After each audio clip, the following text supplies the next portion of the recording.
Let's check out another one that you did over here, and this one's called the Dragon, right? Oh, we got an actor out here. We got an actor that looks just like him. We got an actor. Yeah. Tell me he doesn't look just like that. Put it on the neck, boy. Let's go. What's up? Let me get a look at you. Give it up for Luke. That looks good. Yes, man. No, give it up a little bit. Let it sizzle a little bit. That's a jam right there. By the way, Chillski organized all of this here in terms of the music as it relates to each individual one. These are specific time capsule, not only images, but music that go along with the images as well. And it's just so good. All of it's so good. Like you were saying, less is more sometimes, right? So when you're talking about these kind of mean mugs, or you're talking about,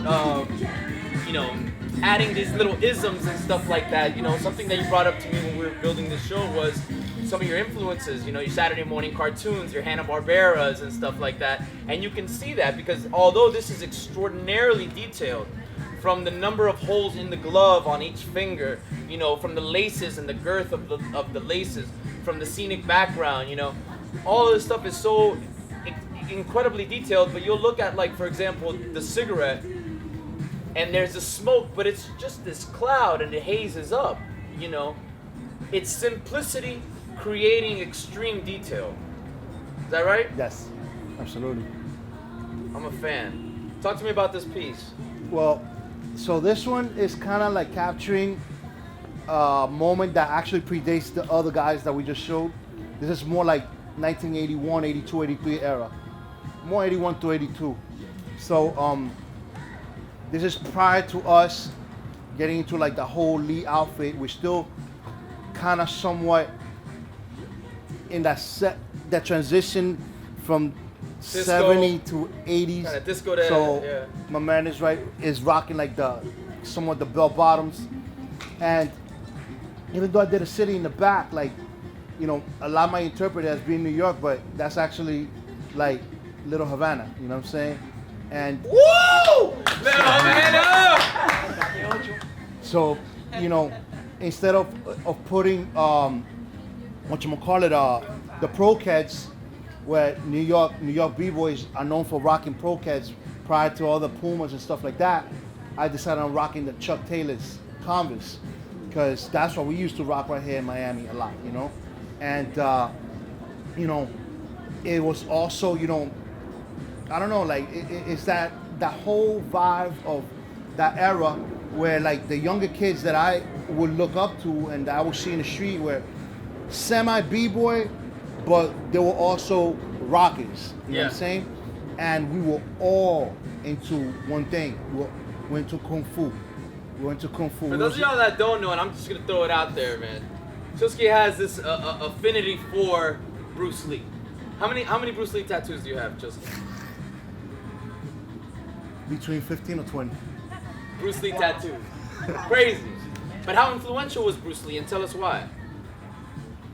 To me, in general, he's, God forgive me, he's like my God, you know what I'm saying? Like, like that dude like means so much in my life, like everything that, all the inspirations outside of obviously my grandfather and my father. Sure. Like Bruce Lee was like, like my inspiration. And when it comes to hip hop, like our attitude, like anybody that knows anything knows that our attitude comes from the Kung Fu movies and specifically Bruce Lee. What we call the Muggsy, like that face that he's doing right there, that Ken Swift is so well known for. That's Bruce Lee. That's Bruce Lee all day, yeah. And the challenging people, whatever, it came from Bruce. So hence the T-shirt that this character has says 1973, and it has that little funny looking tree looking thing. Well, that's a tribute to Enter the Dragon. That's Came out in 73. 1973 came out, and that's the logo from Hans Island.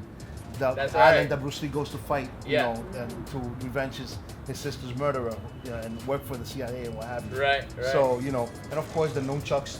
So basically, these are two dudes that are just chilling in the corner, you know, and they're bad boys. You know what I'm saying? Like they're not no joking. You know what I mean?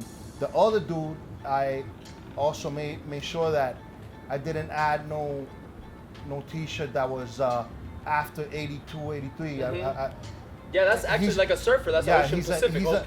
He's like a B-boy, but he's rocking an OP, Ocean Pacific T-shirt, because at that time, you know, we didn't even know what hip hop was yet. It didn't have a real name. Yeah.